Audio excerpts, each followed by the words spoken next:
nothing but the dog in me. Why must I chase the cat? Nothing but the dog in me.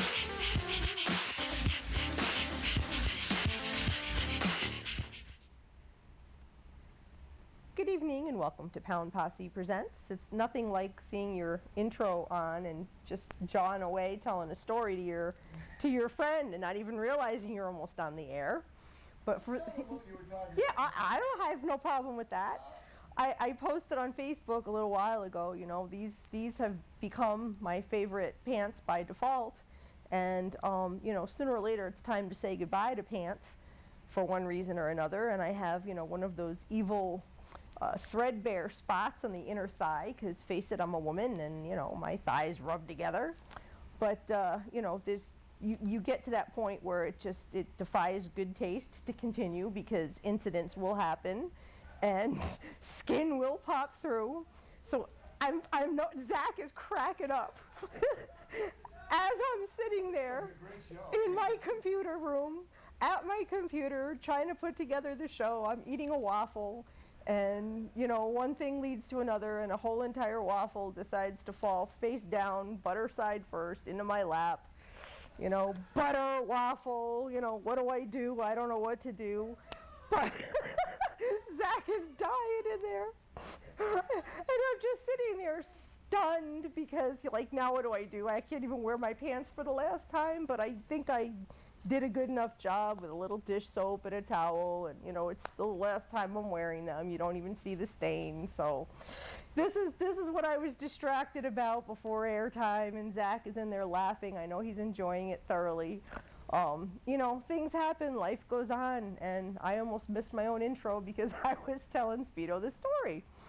Hey, you know, it's real life, it's live TV, and you know, yeah, if these things didn't happen to me, who would they happen to? So hopefully you're all laughing too. You know, if you're not laughing with me, I know you're laughing at me, and that's really okay. I'm not sure which it is for Zach, but I'm sure he's laughing with me. What did he say? A little bit of both. Hey, you know, that's good too. I'm human. Life goes on. I can laugh at myself. And we all should be able to do that, you know, and not take things altogether so seriously.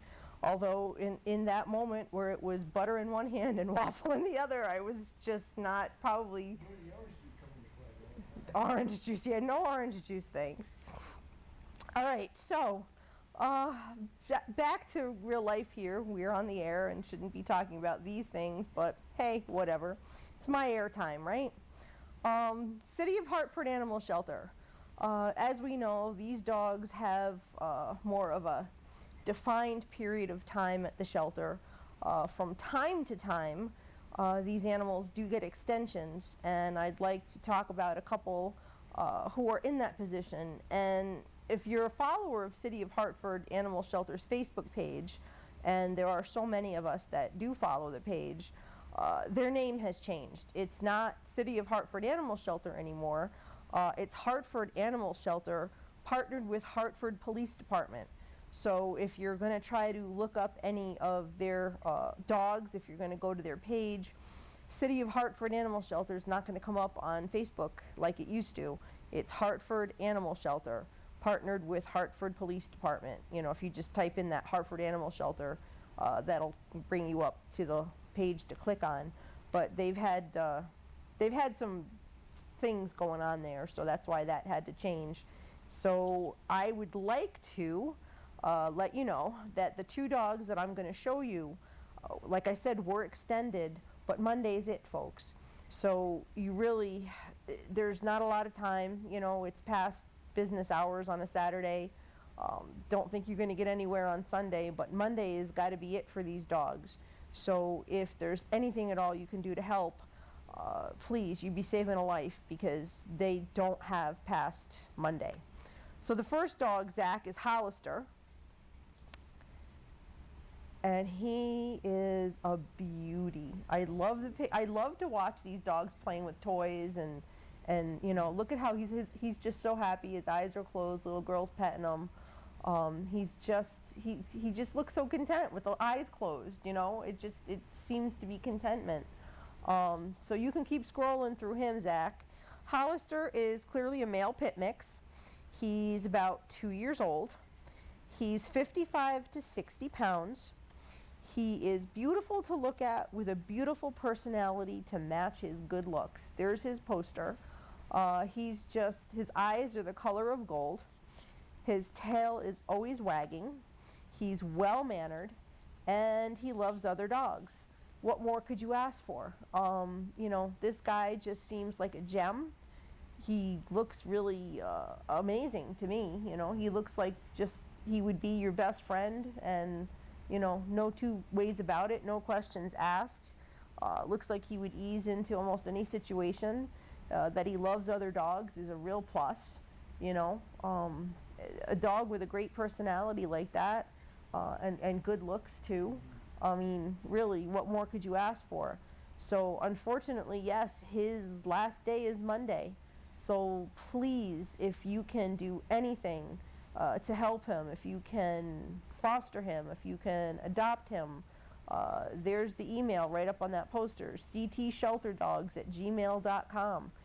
They do require an application. They're not just going to hand them off to anybody.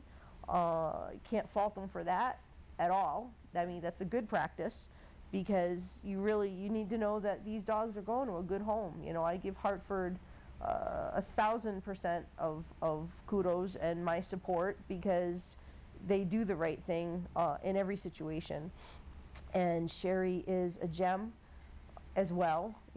She made her brief appearance on the show the last time Laurel was on, which was a coup for me, because I've been on her forever.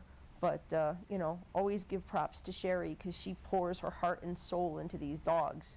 Anyway, we'll get through Hollister's picks one more time, and then we'll go on to the next dog, who is Posse. Posse is about a year old.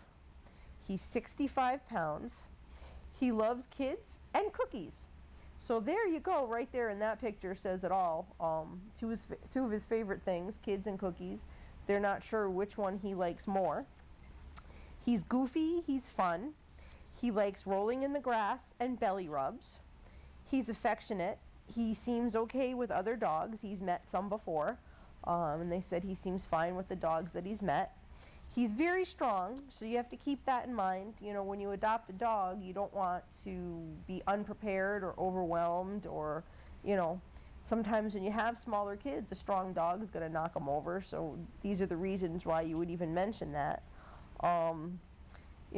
He's another handsome goofball, and, another dog that, there he goes in the grass. These dogs don't have past Monday. Both Hollister and Posse are, on borrowed time. Again, past business hours today. I don't think you'll get anywhere tomorrow, but you can certainly put in your application to ctshelterdogs@gmail.com if you can foster or adopt either of these boys.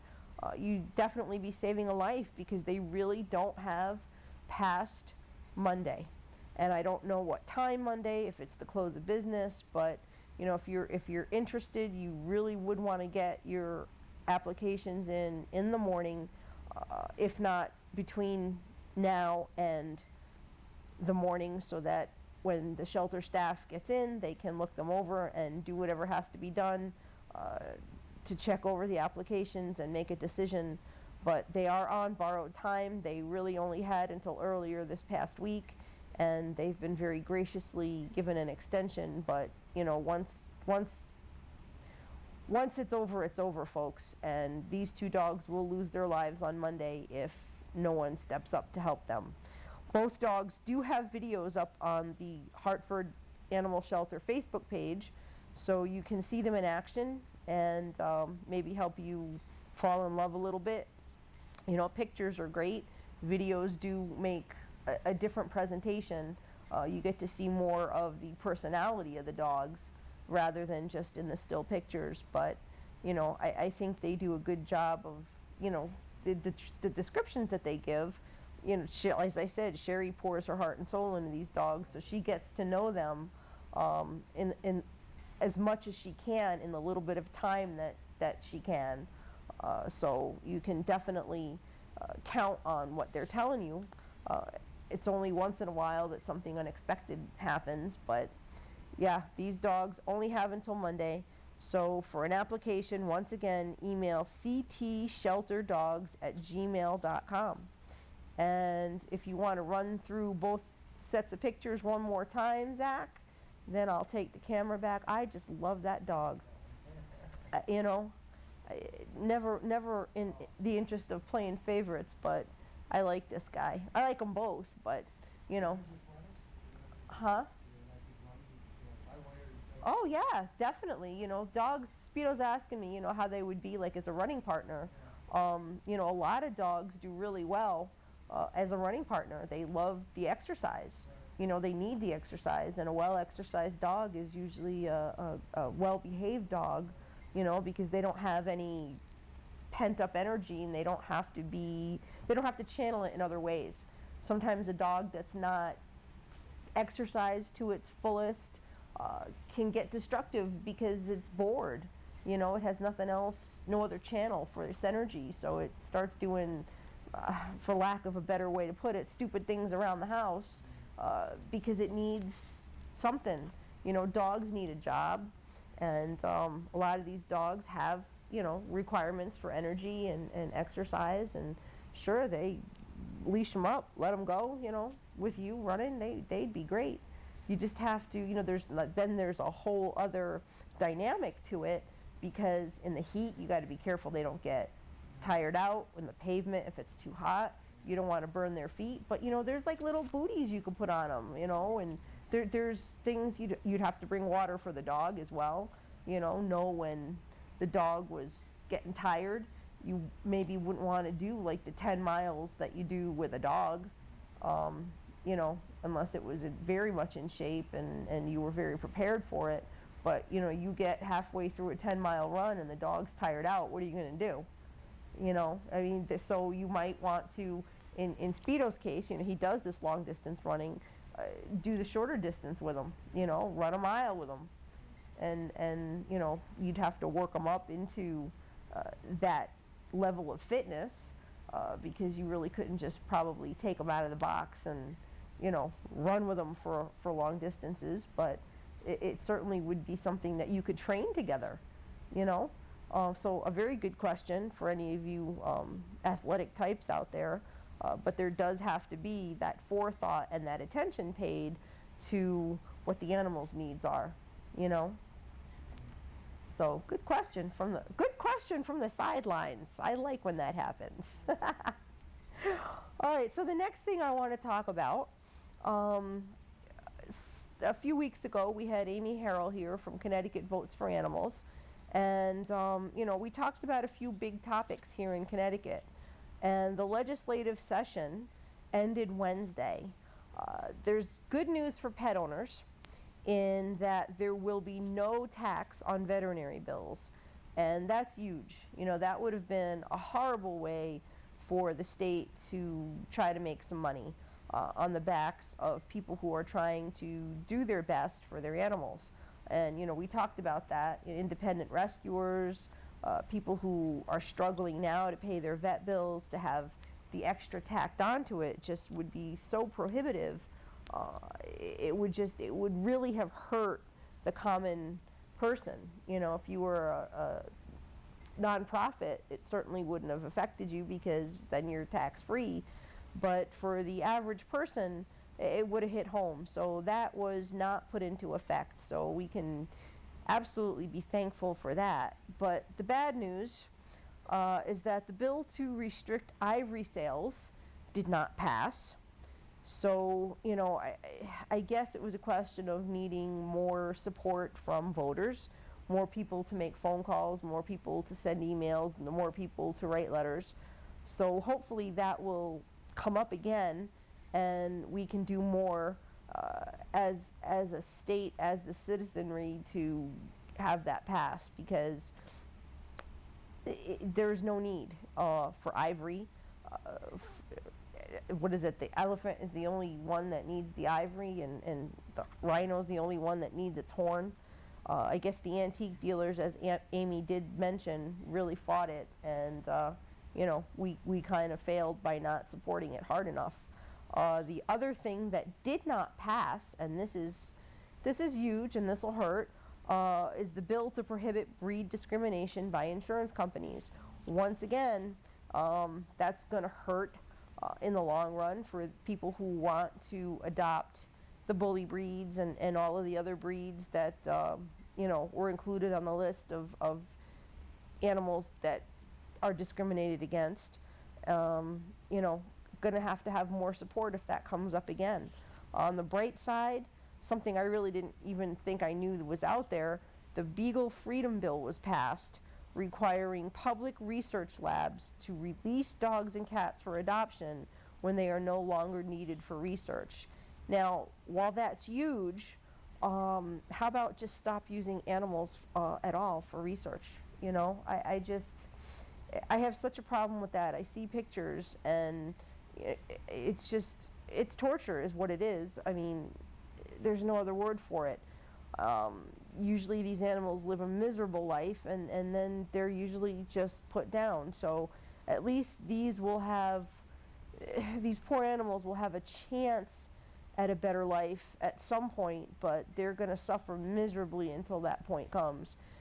So really, I'm going to just let that go because it gets me started and I get upset. And when I start ranting and raving, it's never a good thing. We know this for sure. He's smiling over there. All right. On a real serious and sad note, several weeks ago, Because for Paws Animal Rescue was here on the show, and that was the night that we had their Jax with us, and Foster and Forever had Hazel, and it was really a great night here. There was a lot of people in the studio. Went well. Got to meet Cheryl for the first time from Because for Paws. Sad to say they've been hit with a real tragedy. Cheryl, who you met on the air, and her husband Steve, who was here in the group that was here to support, lost their house in a fire this week. They and their daughters lost not only the place they called home, but there were animals who were injured and others who died as a result of the fire. They lost 2 personal dogs this week and 4 cats who were fosters. There are more animals still fighting for life and to be well. These animals are all with vets, and it's difficult to imagine. It's heartbreaking to think of the overwhelming loss that this family has gone through. The loss is both personal for the family, and it's a loss for them as pet owners, and it's a loss for them as rescuers. For some it's easy to say that, as long as everyone is okay, things are going to be all right, things can be replaced, you get a new house. It's not that easy. While it's true that, you can replace things, and as long as everybody's okay, you're good, nothing heals the fact that as a result of what happened, animals' lives were lost, animals were injured. That's when you give your life to loving and helping animals and something happens to them, it's an emotional wound that never heals. I get it. I just can't imagine. I think everybody's worst fear is that something's going to happen at home, and there was nobody home when this happened. It was just the animals. By the time someone got there, called 911, it was too late for some of these animals, and I just can't imagine. My thoughts and prayers have been with them this week. I can't help but think about the animals. I can't help but think about, how overwhelmed they really must be. You lose everything, and you know that these animals who were yours, who were part of your rescue, who you promised a better life to, didn't make it or are sick now, injured, whatever you want to call it, fighting for life. Um, I can't imagine. So, there are many people who are jumping in to help. Their most immediate need right away was foster homes for some of these animals and support in that vein, and they did meet that need. But there are a lot of things going on that are being put together to help the family and to help the animals. Needless to say, the vet bills are in the tens of thousands. I can't. That's just. That's I can't imagine. These animals have clearly needed a lot. So anyway, if you would like to find out what help that they need and what you can do and if there's any support you can lend,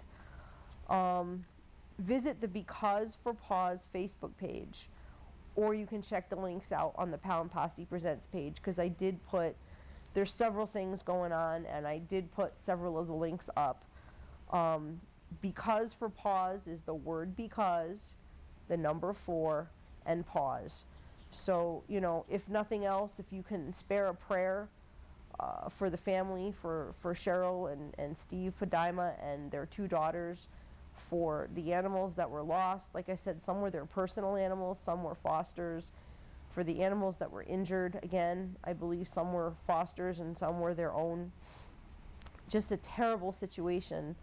Clearly somebody was kind enough to take the family in. They're going to need to start over, and it's an unbearable thought. So, yeah, if you can spare a prayer, even if that's all you can do, I'm sure it'll go a long way, and it'll be quite helpful. So my best to you, and I certainly hope that the animals that are left recover fully and can go on to the lives that you had hoped for them. Anyway, today is sort of a double adoptiversary. If anybody remembers my little fosters that I had 2 years ago, Buster and Bentley, there were 2 little Cheweenies that I had, and they were kind of a hot mess, and I had them for a few months, and thanks to my good pal Debbie, for whom I fostered them, and she dug up a really good home for them. Buster and Bentley are living like rock stars. They are now, rather than the adorable little hot messes that they were when they were with me, just so well adjusted and happy, and it's the most beautiful thing to see the turnaround. Those are the moments when you see the happy pictures, when you hear all the wonderful things that their mom Michelle has to say about them now. Those are the things that you live for when you do rescue, when you get involved and you foster animals and you hope for the best for them. Really a very happy fairy tale ending for these guys. And I'll tell you, even the day they met their mom and their brother, Bentley was not exactly the nicest boy in the world.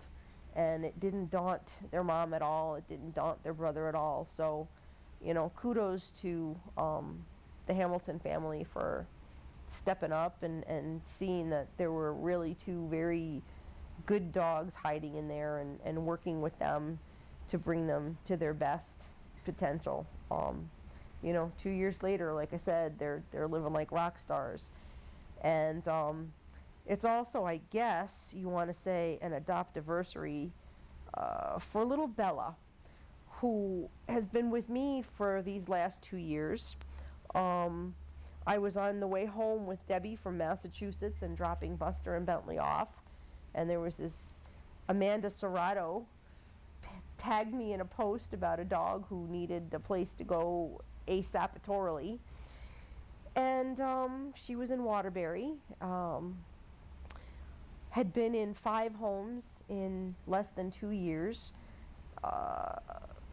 There were 2 of my Facebook friends who were conspiring to go get her the next day, but it was one of those situations where I was afraid, you know, first taker would have been it, and she probably would have not fell into the best hands if either my friends or myself didn't grab her. So, yep, didn't even get to clean the room out after Buster and Bentley. I was picking Bella up from CVS parking lot in Waterbury and bringing her home to see what I could do for her. She had a little bit of a history of not getting along. She had like poor potty training habits. So I thought, you know, hey, let me just, you know, tune her up and get her settled and see what I can do and get her into a home where she'd fit in and be there forever. And 2 years later, she's still not very potty trained. And I would have to say she's home and someplace where she could be forever. I just didn't ever think it was going to be with me. But it is. I don't know anybody else who's going to put up with her. I'd like to point out quickly my new Bikers Against Animal Cruelty t-shirt. Zach, can you real quick show the back of that? They have their new saying. If we remain silent, the voiceless remain hopeless. So I'll take the camera back. I want to thank President of Bikers Against Animal Cruelty, Greg Belcher, for being my personal shopper, so to speak, and meeting my fancy and pretty much delivering my goods. It's nice to be able to just say, hey, I want, and have it delivered. Doesn't always have to be pizza, I suppose. But July 12th, we have the first car show, not car show, take it back, the motorcycle show instead of the car show at Pet Playhouse in Southington, and it's to benefit Bikers Against Animal Cruelty. So, of course, I'll be sporting my shirt. Looks like we're having a bake sale again this year, so if anybody's interested in baking, holla. And Juno and Bert will be there, so it'll be awesome. Contact me at pawprints713@aol.com if anybody wants to get involved. It's time to say goodnight. So peace, love, and dogs. If everything works out, we got a great guest next week. See you then.